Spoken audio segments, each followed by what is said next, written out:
Good morning, my name's Mike Madden. I'm here today on April 7th, 2009 with Laddie Chapman to interview the Jornses in a Door County institution, the Jorns Sugar Bush. The star of our show today, though, is going to be the maple tree. The sugar maple is very important historically in Door County and northeastern Wisconsin and the Midwest and Canada for the product that the Native Americans taught us about, maple sugar and maple syrup.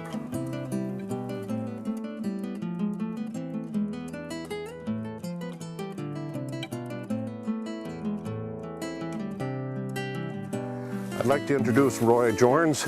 He is someone who has more experience than anyone else I know in making the maple products that we all enjoy. Roy, what do we have here? Well, we have an aluminum bucket with a cover on, and I believe it's got a 5/16 spout, which is something new now.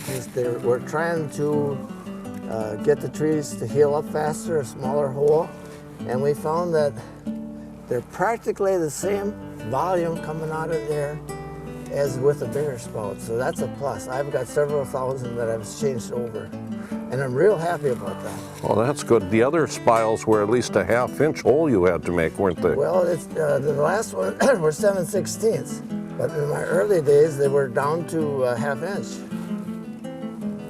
So, and how big does a tree have to be before you can tap it? well, we like to at least get them 10 inches, 12 inches is better. I don't like to scar up the tree before it gets mature enough. I think I see different ones that have tapped smaller trees, and I just don't like it because it's hard on that tree. I see it's running today. It feels kind of cold out today. It's about 32 degrees and it seems to be dripping quite well. Well, it froze last night, and that makes the big story, and it's warming up nice today, so yeah, that'll do it. That's the trick, the freezing nights and the warmer days, isn't it? Exactly. What is your percentage of sugar this year? Well, it's been running like 2.5, but we've been getting, earlier in the season, we've been getting a lot of hard freezes at night, and there's a lot of ice in the buckets, and of course it's a little extra work taking that ice out, but we dump the ice out, which concentrates the sap. Unless it's froze straight through, by throwing the ice away, you're condensing. In earlier years, it was thought that maybe that was the way to do it, but the freezing of the sap was too expensive, so that was abandoned. I read once that the Native Americans probably did that, let it freeze and picked out the ice to help reduce the... I would imagine they were the beginners of this. Yes, we have them to thank for all the work you've done for 70 years. That's right. Yes. How often do you have to dump that bucket? If they run, I do it every day that they're running, and I make it a practice that sap is processed within 24 hours. In fact, it's processed before I go to bed that day. Or you don't go to bed. And some days I go to bed when it's getting light out. The season, well, it's April 7th. We're getting near the end of the season, do you think? Right. This is the very last, I'm sure. 1 or 2 more days, and I don't think it can continue. When did you start this year? Oh, golly. Probably around the middle of March. Okay. Yeah.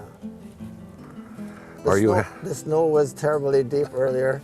Some people had started a little bit earlier than we did, but we're in a valley, and we get snow from them, drifting in here, so.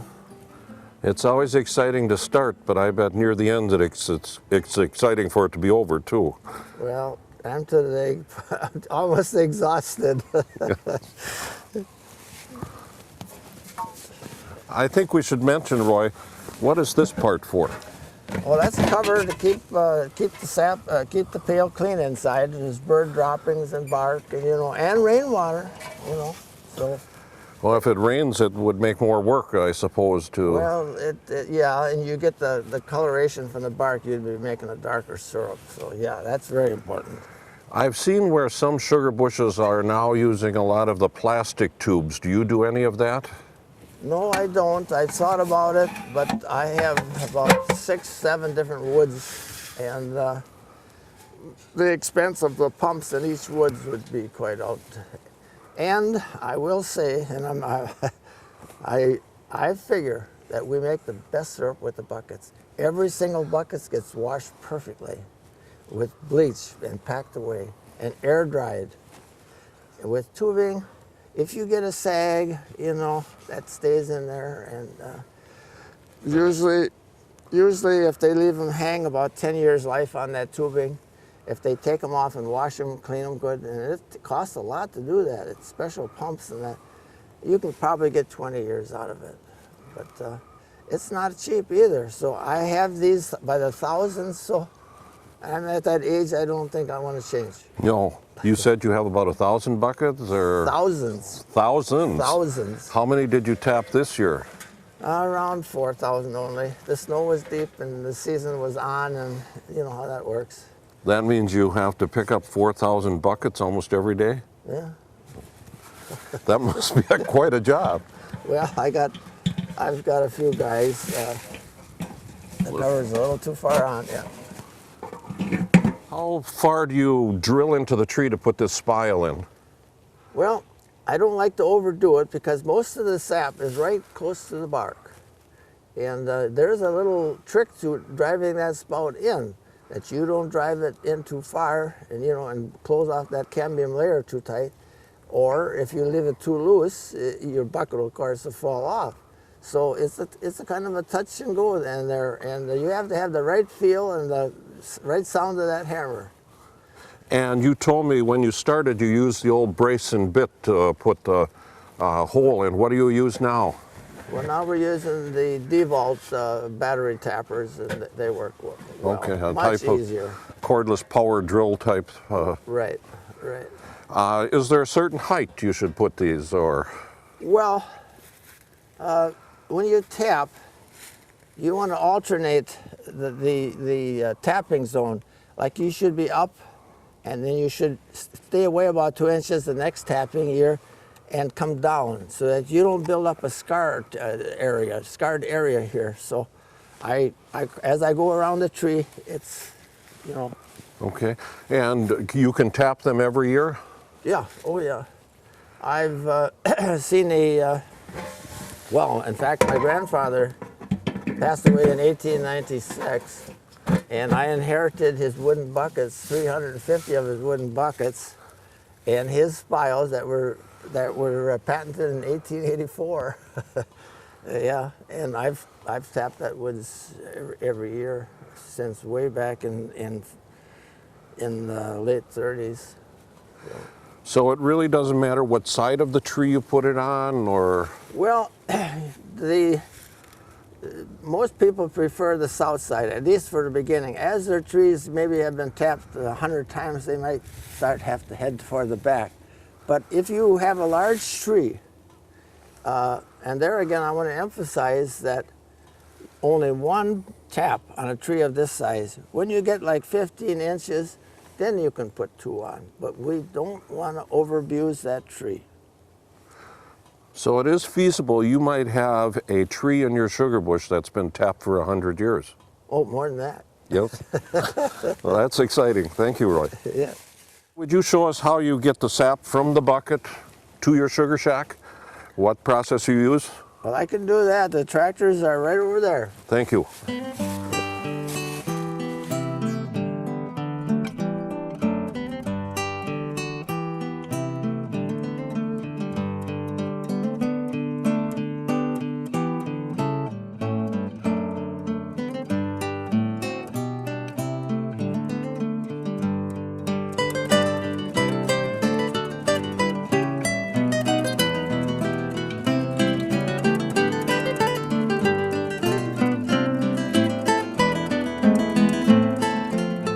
I see you have an Oliver and a Farmall. How long have you been using this equipment? For many years. I had one tractor that I had to pack away last night that went down on me. The starters kept running on it, so I had to shut that down. But before the tractors, I used horses. Roy, this looks like the bulwark part of the process here. You got that right. Tell us what happens from the bucket to here. Well, we usually have about 7, 8 fellows, and we take the buckets from the tree and dump it into our pails, and of course they just walk it to the gathering tank, and just like that. And of course the gathering tank has a screen inside and a splash-proof area, and to keep the debris and all that out, you know, those sticks and so forth. Now you mentioned some of your bushes are a mile or more away, so right. This is how you get it from there to this Right. part. We also use the truck. We haven't this year because we're down on numbers, but we have a truck that holds about 2,000 gallons, and that cuts those long trips off because it's cold on the road. I remember, and this always makes me laugh, I had tanks up here, huge tanks out in the woods, and I had to dump those milk cans in those tanks, and I developed arms that you wouldn't believe. My daughter was complaining of here when she was about 16, 17 years old. I was working in my barn, and I said, "Give me a hand," and she said, "I can't. I'm hurting all over." I said, "From what?" She said, "I had to do chin-ups." And I said, "Well, you must have done about 50 of them." She said, "I can only do 2. So I said, "Come here." I said, "Put your arms around my back, around my shoulders." I called his son over. He was a senior. I said, "Put your arms in front." And with those, I chinned myself, and I never got another peep about. Nobody complained anymore, no. It will develop this, and the milk cans will certainly develop big arms. It certainly looks like a lot of work. Now, when will they come to pick up today, or a normal day? Well, it froze heavy last night, so the group is going to start at noon. And besides, we had a little extra activity. We have a woman's club coming here, so we didn't want to have too much going on at once. Burn the syrup. Yes, yes. Well, after we put it in these tanks, or after you do, I should say, and your crew, where does it go from here? Well, we drive right up that ramp. Okay. And then we have a trough that goes into a big strainer. We just drop this down, and it's automatic. That's the easy part. Now, I've read about sugar bushes. They'd often put their tanks on a hill, but you've built your own hill, it looks like here. I built it, yeah. Well, let's see where it goes after it goes into the building then. Okay.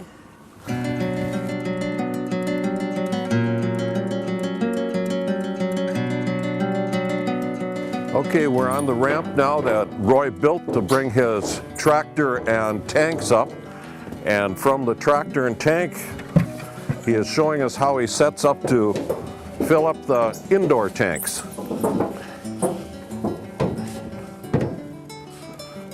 It's very simple.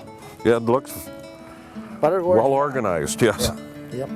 And from the tank, it just... It gets transported to the other tanks with the pump that has a 1 micron filter in it that takes out most of the bacteria and all of the whatever debris that the homemade strainer doesn't. So this is actually the second filtering already. One on the tank and one here. One there, and then one there, and then on the ROs there's 2 more. So It'll be clean. you bet. Okay, Roy, these are the tanks that you fill up from the tractor. And I see you have a pump here. Mm-hmm. This is you can put a day's worth of sap in here? No. There's the ROs are in there. And after I bring the first load in, I kick one in, and they will actually outrun us.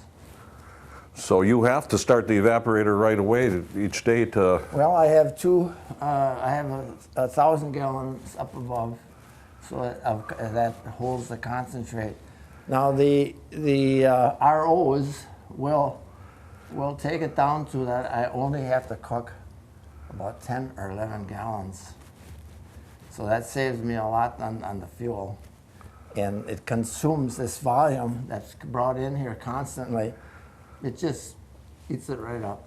So from these tanks, you run it through your osmosis machines, Right. and that'll get it down so you only have to cook 10 gallons per gallon of syrup, or 10, 11, 12, right in that category. instead of the regular 35 or something like that. 43. 43, all right. So from these tanks then, you use this pump to pump it over. It'll go through the osmosis machines. Yep, they have another filter on them. Okay. Now we should explain a little bit. You're kind of unique in using the reverse osmosis. I don't think many people do in Door County. Well, yeah, right. I guess not, no. No. So what does that actually do?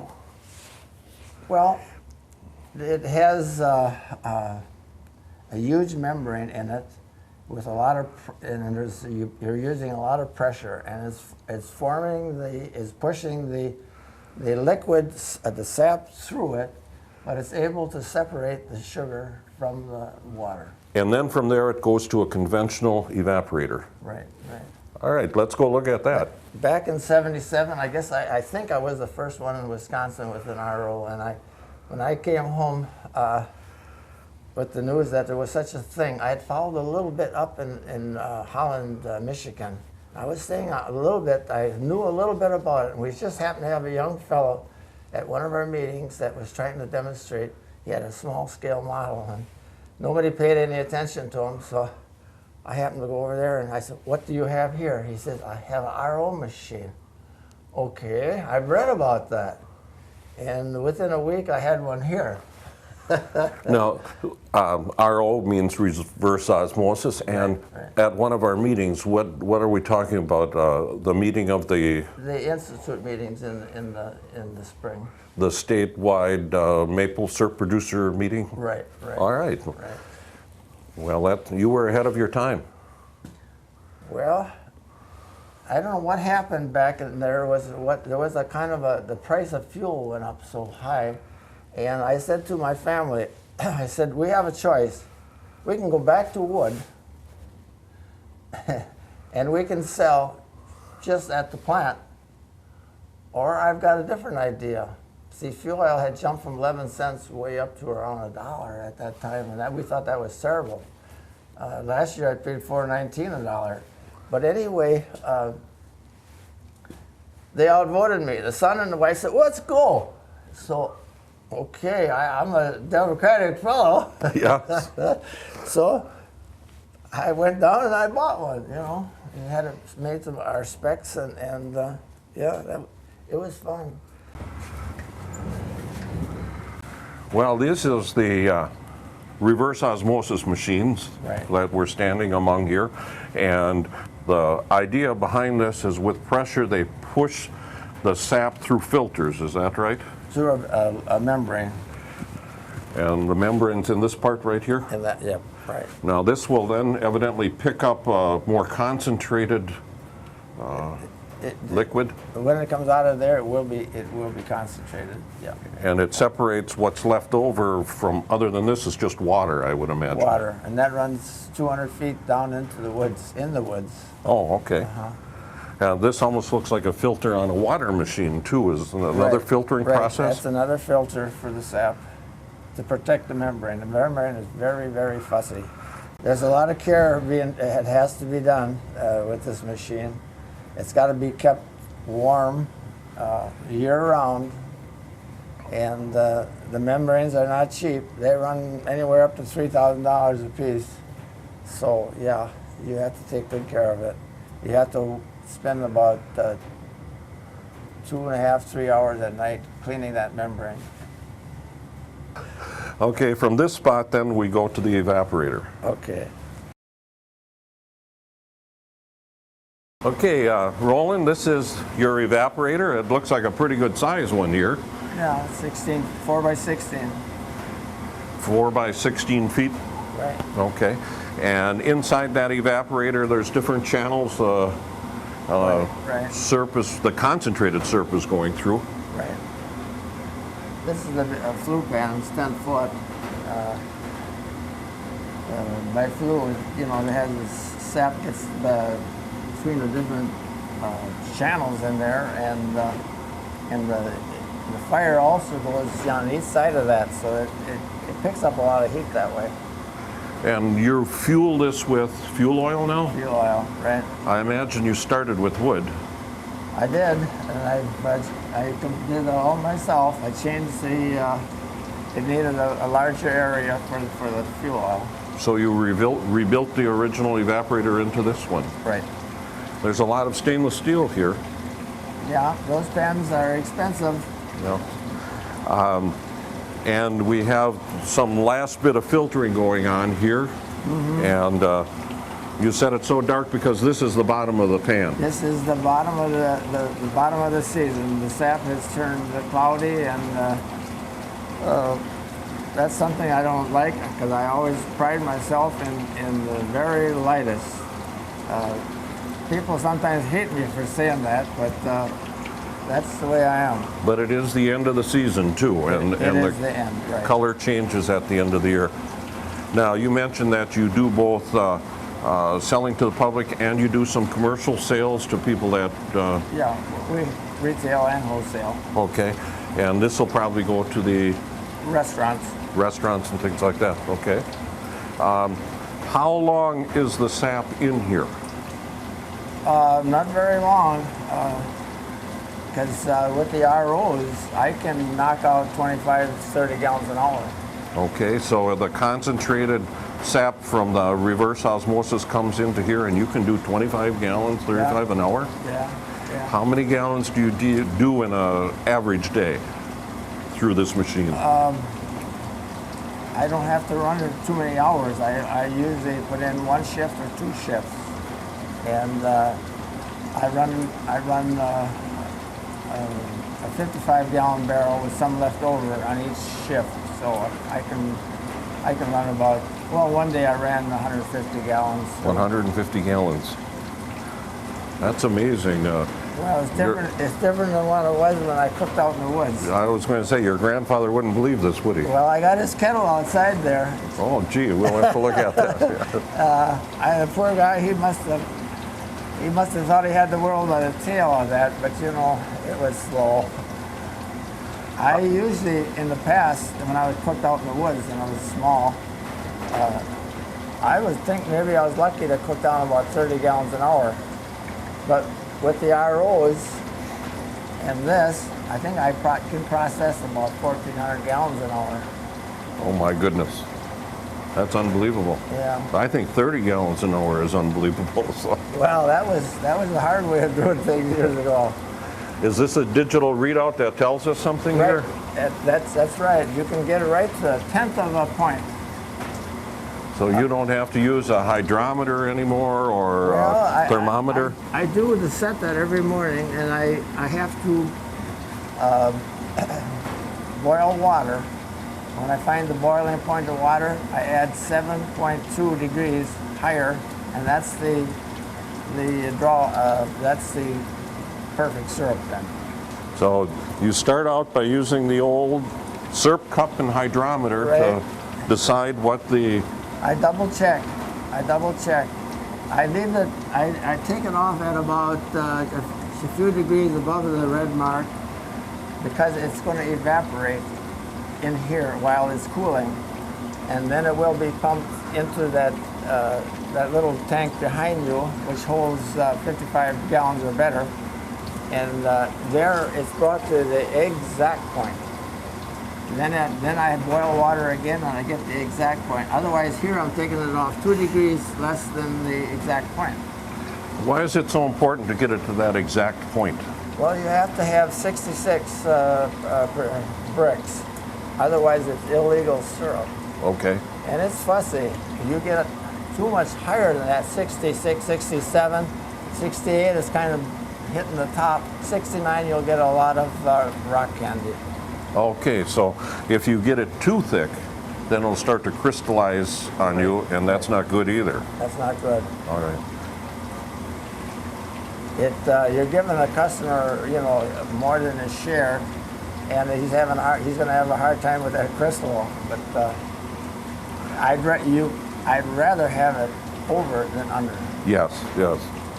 When people first have maple syrup, they're a little amazed how thin it appears to them compared to corn syrup or something like that. Right. But if it's made too thick, it won't last. It doesn't. Well, it'll last, but it'll turn crystal. Turn to crystal. Okay. Yeah.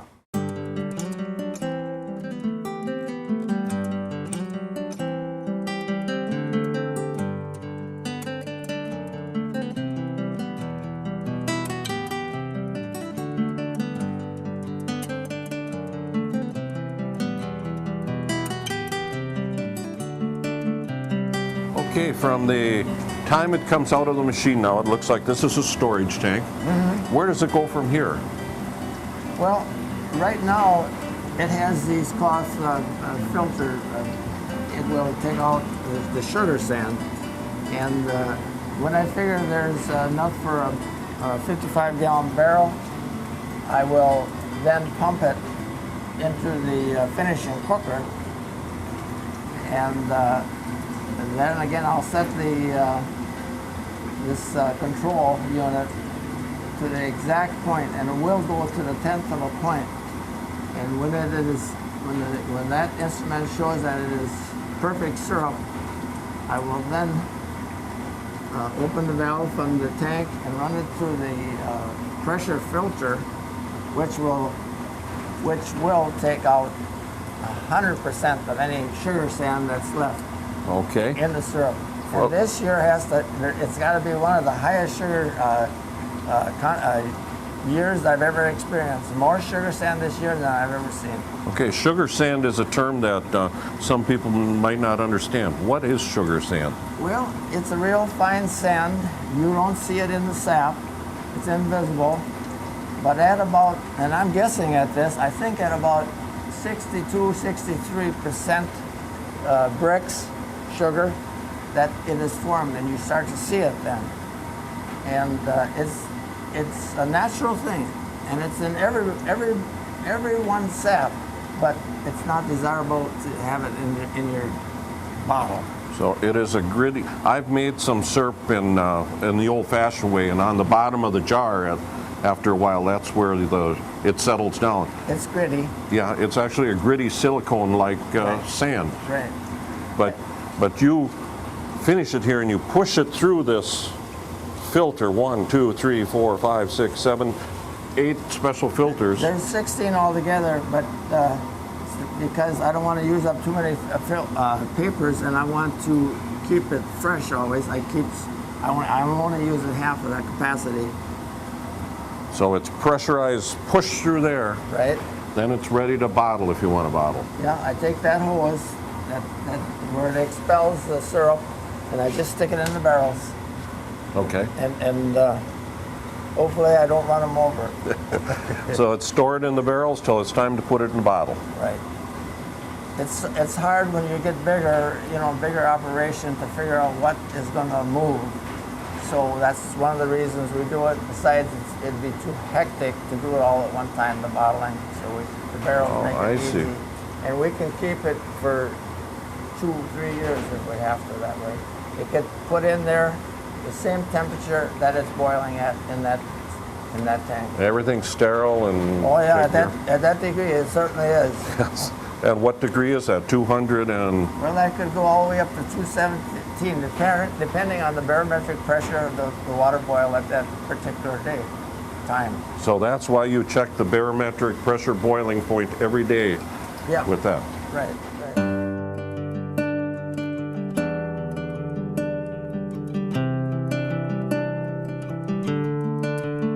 Well, we're in the showroom at Jorns Sugar Bush now, and we're going to look at some of the products that you retail right out of this building. I've driven by this so many times, people stop in all the time, don't they? Oh yeah, we get Chicago comes out here a lot. Yes. Yeah, but it's year-round too, isn't it? Yeah. What type of products do you find people are most interested in? Well, they like our light syrup. I've always emphasized the light syrup, and I have a motto: if it's made light, it's made right. And I program my people pretty well. if they see one like this, which is the same quality, but it's in a thicker glass so it looks darker, they'll say, but this one is darker. And I say, that's because of the volume.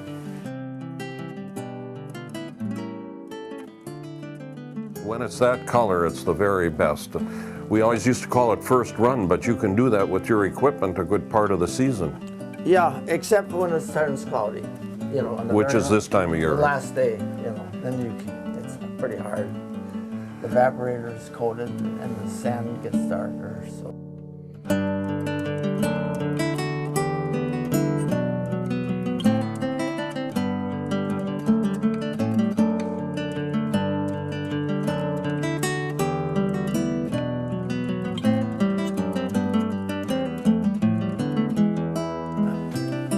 Oh yeah. Oh my goodness, yes. She had some in China. She had the premier, the big boy from China here. I got a kick out of it. Even Australia. Oh, look at here. Brazil. Africa. She had quite a few out of Africa. Europe is well covered. Yes, it is well covered. You notice Vermont is the biggest producing state in the United You've States. got pins in Vermont. But we ship a lot of syrup to Vermont. Yes. One thing I want to tell you, over here, I really got a kick out of this. Here's a picture. I can't think of his name right now.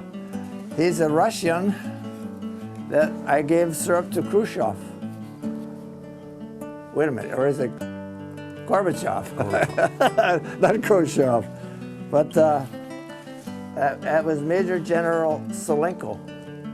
And we got to be good friends, and I said to him, we were doing an activity up at the town hall, and I said, I'm going to show you some of this American promotion. And he really got a kick out of it. He was the nicest fellow I could ever imagine. Well, that's a wonderful gift. Yeah, and I had a big write-up, and I was invited to go to Russia to demonstrate evaporation of birch sap. But I'm afraid to fly. No.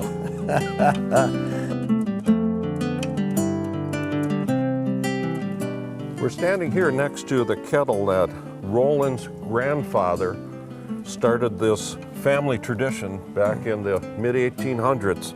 And from this, you've gone to an unbelievable operation now. And what do you remember about hearing about this kettle, Roland? Well, I think I'd feel sorry for the people that had to do this in that kettle, but I'm sure he had more than this, and this was just one that was given to me. And of course, now it got cracked from the frost and that, but it certainly had to be slow, very slow, and painstaking as can be. It certainly was probably taking it from the Native Americans to this step and on to what you did now. Right. Okay, we have had quite a tour today, seeing what Roland and Donna Jorns, from taking the sap from the tree through the evaporation processes, and it's been fascinating. You've become quite famous for your maple syrup. Well, I've been doing it a long time, and I always shot for the best. My father was one that if you didn't do it good, don't do it at all. And And you mentioned you have some recognition for your product. Well, I took quite a few grand prizes in the last years. I hate to do it too often because I don't want to upset other people too much. And we're located here at the Jorns Sugar Bush, which is on County Trunk T, just a little bit east of Egg Harbor here. Right. Is this the original farmstead area? Well, my grandfather was the next place up, but my dad had this way back in 1919, I guess, and yeah, that's where I was born.